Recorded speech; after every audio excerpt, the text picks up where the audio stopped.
like I felt like, oh, I'm an American. I feel proud, you know, but little did I know I wasn't an American. Estoy orgulloso de haberlo hecho. These U.S. veterans protected the only country they knew as home. Many of them were brought to the United States when they were children, but never became U.S. citizens. Oh, well, I'm gonna serve my country, do something good for something better, for a better purpose than me. Ivan Ocon re-enlisted 3 times with the Army and served in Operation Iraqi Freedom. 2 years later, he was arrested. And what happened is that I knew a crime was being committed by a member of my family, a real close member of my family, and I didn't report it. Ocon was in jail for 9 years. He thought he had paid for his crime, but in 2016, he was told he'd be deported. He tried appealing. I qualified, I passed, I did the fingerprinting, all the tests they do to become a citizen, and but the only thing they said, oh, well, you lack good moral character, and good luck in Mexico, and bye. It's been the work of nearly 2 months to schedule and coordinate everything to meet with these U.S. veterans along the Mexican border. We wanted to show you what obstacles these veterans face beyond this wall.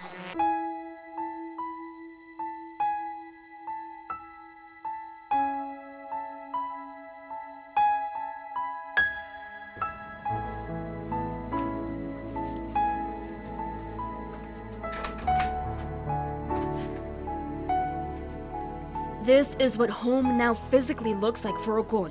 Francisco Lopez has opened up his house as a shelter for deported veterans. Yeah, so we're here at the bunker. Of course, there's the director, Francisco Lopez. José Francisco Lopez, United States Army. Leopoldo Jaques, Army. Arturo Quiñones, U.S. Navy. José Bustillos, U.S. Army. Michael Evans, United States Marine. These veterans were also deported, most of them for possession or conspiracy to buy drugs like cocaine or marijuana. Because most of these veterans, they've been deported 10, 12 years, so they pretty much got somewhere to stay, you know? But this is just in case we get them cases that are freshly deported.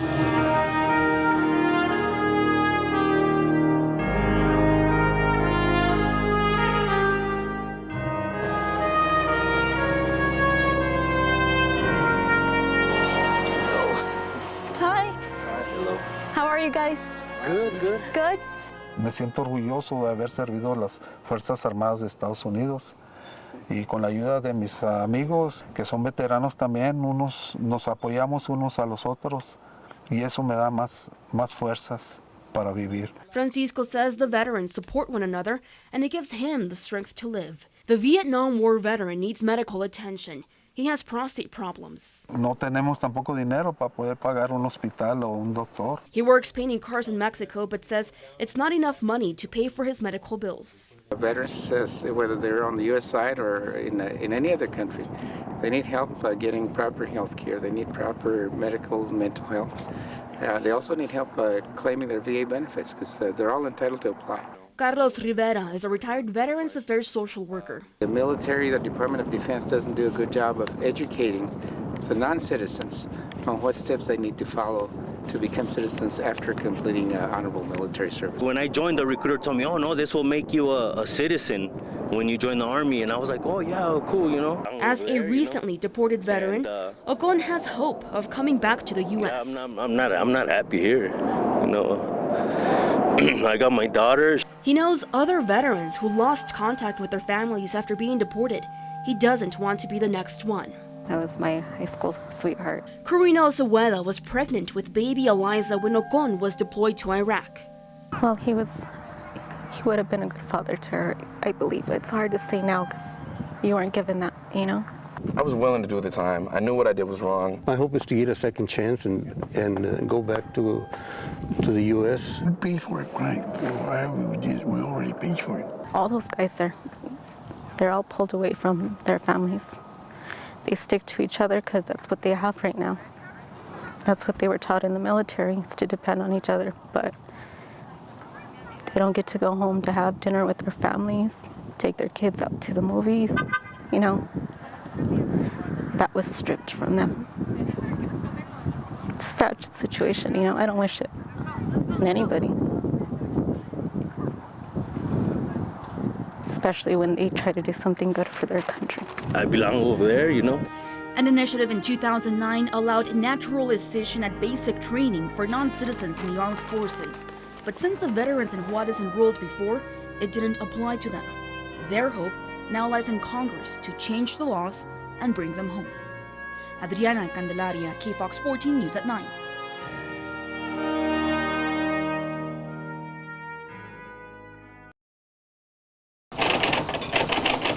This story begins in the 1880s, when photos were only black and white. If the walls in downtown El Paso could talk, you'd hear the native language of Chinese immigrants. They settled in this U.S.-Mexico border town and created a community once known as Chinatown. George N.S.E. George E. was 12 years old when he arrived in El Paso. I came as a boy. With being a boy, I have no idea of the future. He's now 99 and a half years old. In its heyday, the so-called Chinatown of El Paso was quite flourishing. But right now, it's almost depleted. Historians say El Paso's Chinatown stood between Mill Street. It spread to East Stanton Street and then continued to El Paso Street to the west, spread roughly to 4th Street. Most of the Chinese immigrants who settled here came to work. Beginning in around 1881, a number of Chinese immigrants came to El Paso to help build the railroads. Lots of Chinese coming and going. After the railroads were completed in May of 1881, a number of the immigrants stayed behind and they established restaurants, shops, and a number of them did a number of domestic jobs. Yi was in the business of food. This building on Paisano and El Paso Street is where he worked. Stocking as a boy, cashier later on. The building back then was Republic Grocery Store. He says the shelves were stocked with Chinese imports. That the Chinese store sells ornaments and salves, oil, painkiller. Medicine vials with Chinese characters on them were found in an excavation by NMSU students in the 1980s. Teapots, wine jars, and spoons were also discovered in downtown El Paso.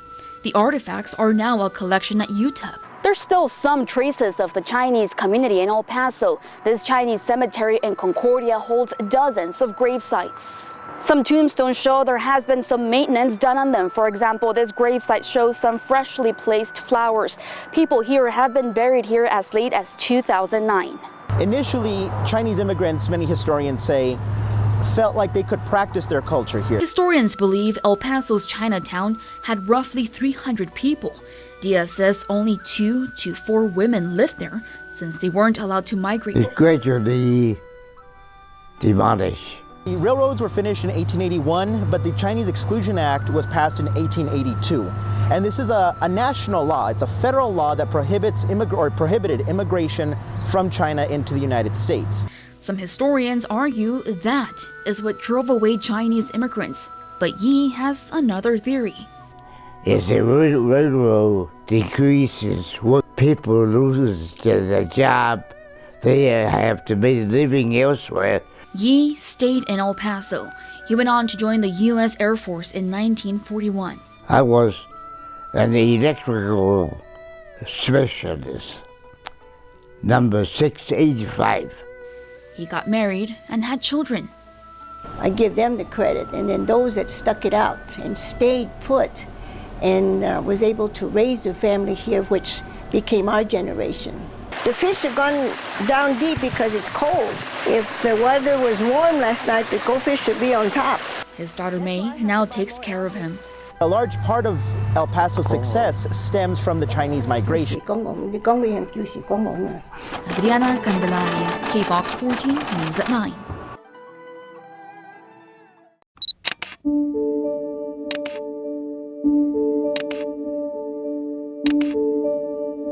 How was your experience when you served? It was a challenge. It's something that I don't usually talk about.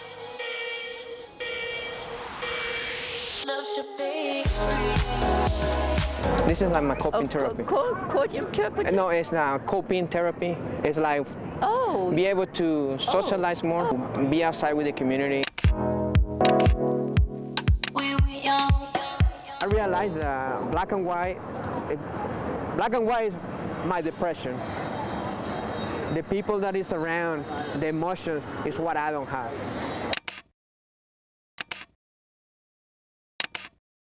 Sometimes I may don't look like I'm approachable, but sometimes I deal with chronic pain. Look at this. In the shade, yeah. Yes. Yeah, that's so I was moving around. Memories. It's memories, and with therapy, I've been able to contain the depression. Oh yeah, nice. I didn't know whether you wanted me to sit still. And it was just a random moment. I mean, I was taking photos of you. Moments are the best, you know. And by me taking the photos of day and smiling, it just made my day. But when you're doing it for a living, I'm just doing it to stay alive, and that is the difference.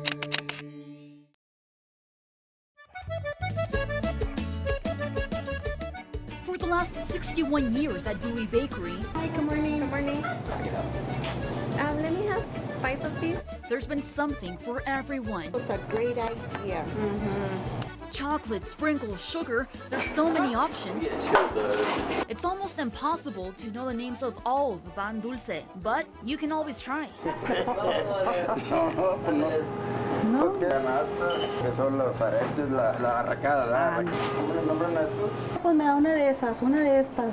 Can I have this one and that one is what the bakers at Bowie hear from their customers. But each pan dulce has a name. Este se llama protestante. The protester. Este es un Simón. A Simon. Esta es una víbora. The snake. Este es un calvo. The bald. Estas son las conchas. Nomás tienen distintos sabores, pero todo es concha. But even the experts forget sometimes. ¿Cómo se llaman estas, Mariana? Ya se me olvidó. Lenguas. Lenguas. A tongue. Luego los cuernos rellenos. These are the horns filled with cinnamon.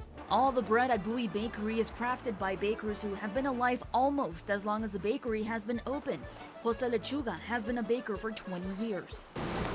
Amor para la panadería. Love for baking is the key to successful recipes, says Jose Lechuga.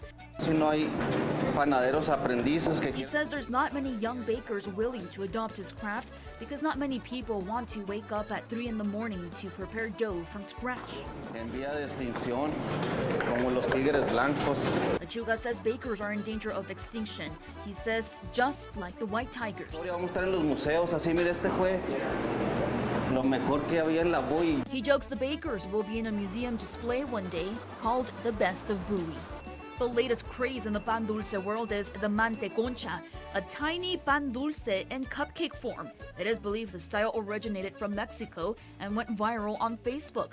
The trends and the names of pan dulce may come and go, but there's one tradition that you can always count on.